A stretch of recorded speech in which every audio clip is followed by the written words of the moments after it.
ఇప్పుడు ముఖ్యమంత్రి గారు అసెంబ్లీ స్టార్ట్ కాకముందు ఏమన్నాడు? కృష్ణా గోదావరి జలాల మీద అసెంబ్లీలో చర్చిద్దాం, మాట్లాడదాం, తేల్చుదాం అని పెద్ద పెద్ద బీరాలు బలికిండు. మరి ఎందుకు మాట్లాడలే?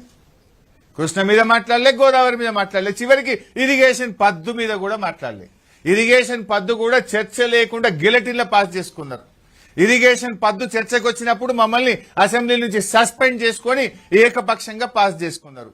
మరి ఏం ముఖ్యమంత్రి గారు, నువ్వే చెప్పినావు కదా కృష్ణా గోదావరి జలాల మీద అసెంబ్లీలో చర్చిద్దాం, ఎందుకు పారిపోయినావు? ఎందుకు చర్చించలేదు అని అడుగుతా ఉన్నాం. మేం బీఆర్ఎస్ పార్టీగా ఈ ప్రభుత్వాన్ని అనేక విషయాలను ఎత్తి కూడా చూపగలిగినాం. ప్రభుత్వ ఉద్యోగాల విషయంలో ముఖ్యమంత్రి గారు చేస్తున్న తప్పుడు ప్రచారం అని శాసనసభ సాక్షిగా రుజువు చేసినాం. మేం బీఆర్ఎస్ పార్టీ ఒక ప్రశ్న వేస్తే మా ప్రశ్నకు శాసనసభలోనే ప్రభుత్వం సమాధానం ఇచ్చింది. మేమిచ్చిన ఉద్యోగాలు 60,000 కాదు 16,000 ఉద్యోగాలే కాంగ్రెస్ పార్టీ ఇచ్చిందని శాసనసభలో ప్రభుత్వ సమాధానం ద్వారా స్పష్టమైంది.